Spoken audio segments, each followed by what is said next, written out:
Lévesque et Pierre-Luc Mongeon, qui sont deux membres de l'équipe de négociation de la STO. Merci d'être ici. Nous, on le répète à la STO depuis le début du mandat on propose des solutions, on travaille à la recherche de solutions. Nous autres, notre référence dans ce dossier-là, c'est trouvons ensemble des solutions et rendons-nous à l'étape où on va signer une convention collective qui va satisfaire aux deux parties et qui va être à la hauteur de ce que les citoyens de Gatineau sont prêts à payer. Quand on dit ça, non, c'est pas juste des mots. On est très sérieux quand on dit qu'on veut régler ce conflit-là, puis qu'on veut qu'à la fin, on puisse mettre notre signature dans le bas d'un document qui s'appelle une convention collective. Cette convention collective-là, on la veut satisfaisante pour nos chauffeurs. On veut que les conditions de travail soient bonifiées. On veut que les chauffeurs soient contents, le personnel d'entretien soit content de la signer, cette convention collective-là. Évidemment, je veux que tout le monde comprenne ici, là, les citoyens de Gatineau et les gens à qui on s'adresse, qu'on reconnaît la limite, la limite à la capacité de payer. Là. Donc, il faut trouver le bon dosage dans ça. Et c'est ce qu'on vise et c'est ce qui est souhaité. Les solutions qu'on a sur la table depuis le début, nous, là, ils ont, je vous dirais, deux caractéristiques. Ils visent à améliorer les conditions de travail de nos chauffeurs et de nos employés de soutien, d'entretien, pardon. Et ils visent aussi à l'amélioration de la qualité du service à la clientèle parce qu'on a des enjeux opérationnels qui doivent être réglés à travers cette convention collective-là. Donc, et on le dit aussi, là, toutes les fois que je vais au podium, que je prends le micro, là, vous m'entendez toujours dire comment on est sympathique à l'impact que ça a sur nos clients. Considérant l'impact d'une grève sur nos clients et sur nos chauffeurs et employés de soutien, il y a un impact aussi de nos chauffeurs. Il y a un impact de notre personnel d'entretien. Je vous annonce qu'aujourd'hui, on va déposer, tantôt, de l'autre côté de la rue, notre porte-parole et nos représentants vont déposer une offre globale de convention collective afin d'éviter la continuité de la grève. On souhaite que cette offre globale-là contribue à mettre fin au conflit de travail et qu'on puisse retourner à une offre de service à la hauteur des attentes des citoyens et des clients de la STO. Donc c'est ce sur quoi M. Rainville maintenant va vous entretenir. Portez attention à cette partie-là parce que vous allez avoir pas mal tout ce qu'il vous faut là, pour comprendre le sérieux de notre proposition, la raisonnabilité aussi de notre proposition et comment cette proposition-là, pour nous, elle est attrayante pour les clients, pour les chauffeurs et pour le personnel d'entretien, en souhaitant que ça va venir à la fin du conflit. Donc, je vais céder la parole à Mike Rainville. C'est ça, Mme Gauthier?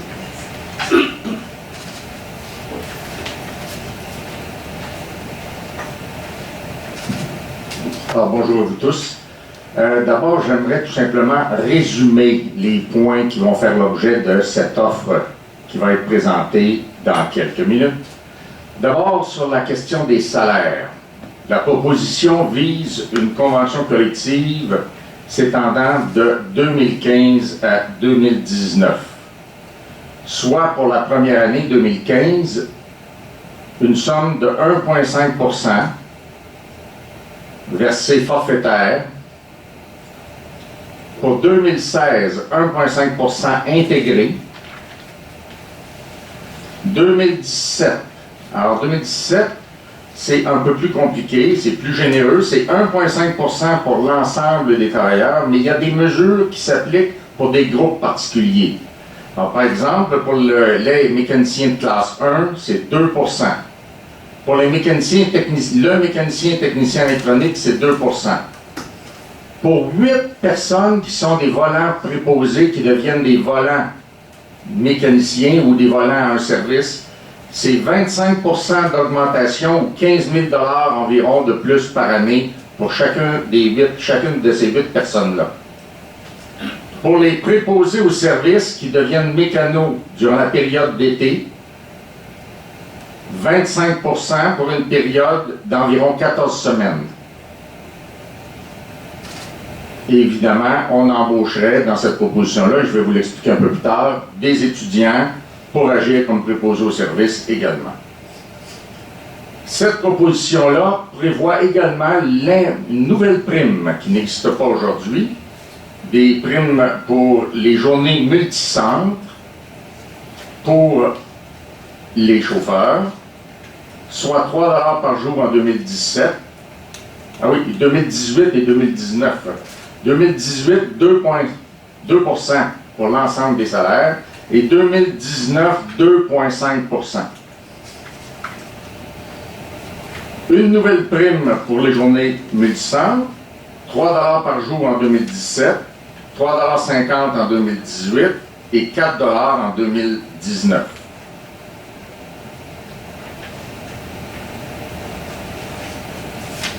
On établit également une nouvelle grille pour les nouveaux embauches, comme chauffeurs ou salariés à l'entretien, soit 80% du salaire régulier à l'embauche, avec une progression qui va s'échelonner sur 36 mois pour les amener à 100% du salaire régulier, comme on retrouve dans la plupart des conventions collectives, un peu partout, chez tous les employeurs au Québec. Pour ce qui est de d'autres propositions, par exemple en matière de temps supplémentaire planifié, en fait, on a échangé plusieurs propositions avec la partie syndicale qui ont été perçues comme non satisfaisantes. On a essayé de trouver une proposition innovante parce qu'on a un problème particulier dans le temps supplémentaire planifié en matière de transport en commun.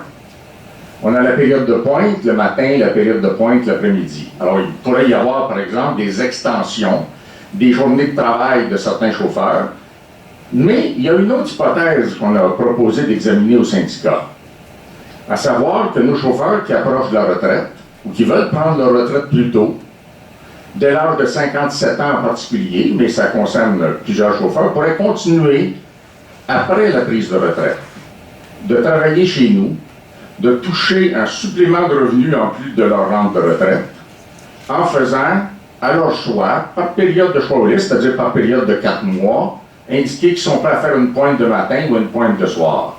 Ça, c'est très innovant, c'est très recherché par beaucoup d'employés, et on a mis ça comme piste de solution avec le syndicat. On a des problèmes en matière de mouvement personnel, c'est-à-dire le choix du meilleur horaire quotidien qui pose beaucoup de problèmes de productivité. Ce qu'on a fait, c'est qu'on a inventé de nouveaux mécanismes pour faire des choix hebdomadaires pour les nouveaux horaires, mais c'est là qu'on a créé 8 nouveaux postes, ce que j'appelle de mécano-volants.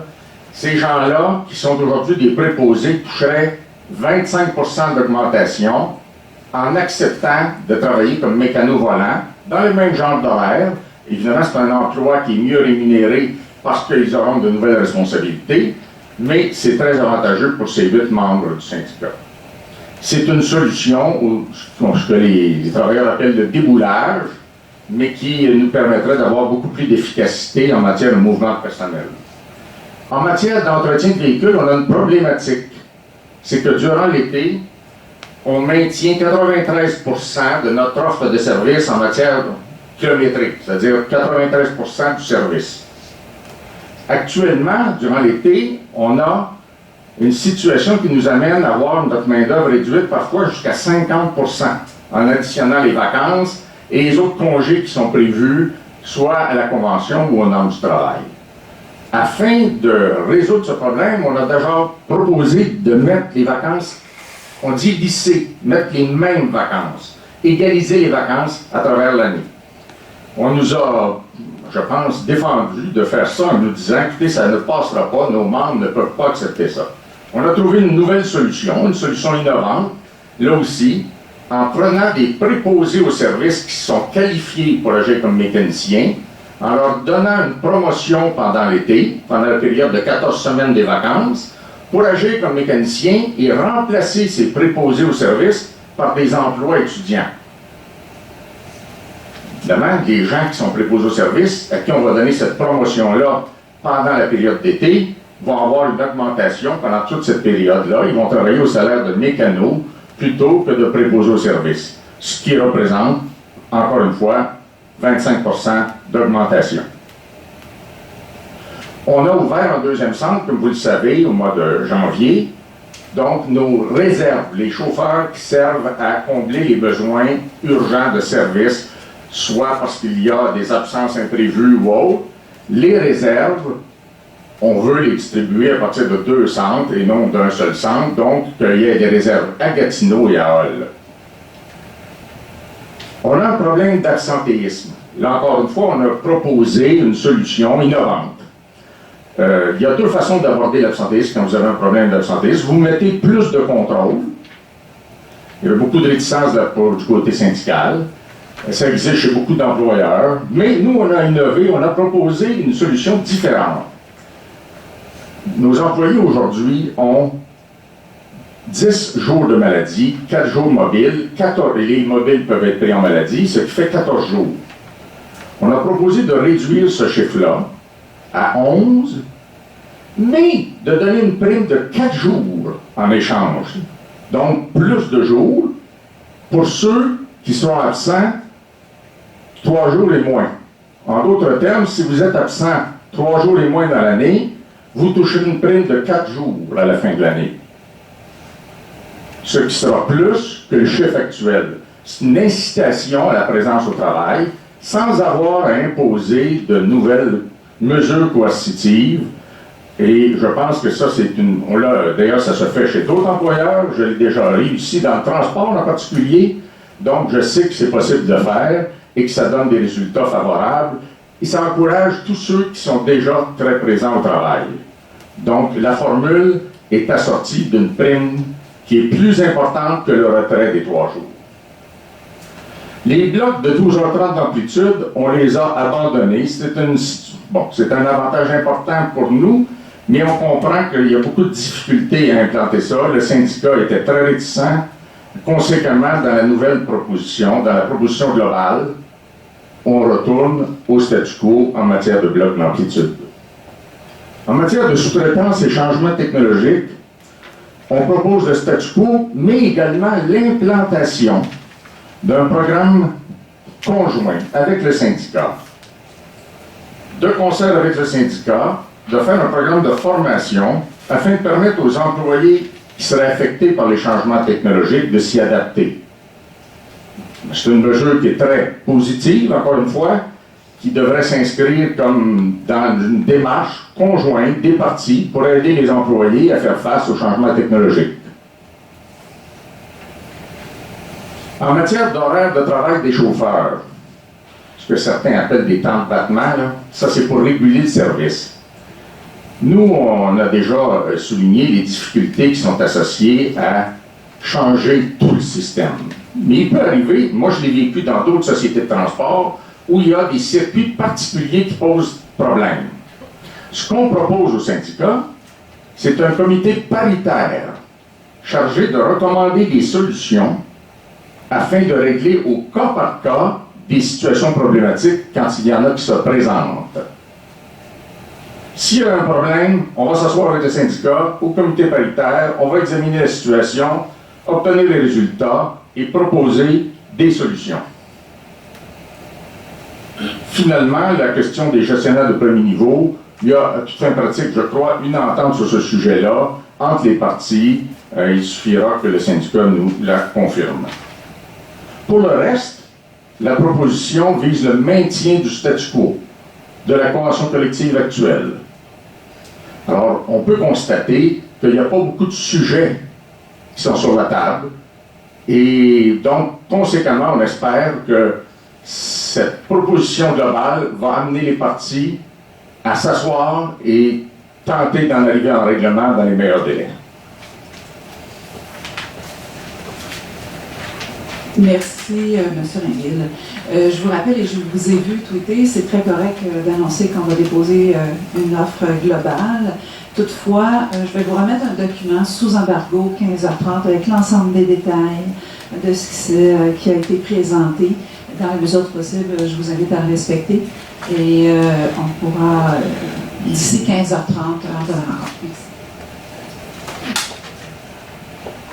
Désolée. Pour conclure, j'invite la directrice générale de la STO, Mme Lynne Thibault, à prendre la parole. Merci et bonjour à tous. Enfin, vous avez entendu Maître Rainville parler de l'ensemble de la proposition, qui est notre offre qui est sur la table. On considère que c'est une offre qui est intéressante, en ce sens qu'elle permet de bonifier les conditions de travail de nos employés. Elle nous permet de continuer à négocier pour en arriver à une entente qui tient compte de la capacité de payer des citoyens. Nous espérons que l'exécutif syndical présentera notre offre à ses membres, nos chauffeurs et employés de l'entretien.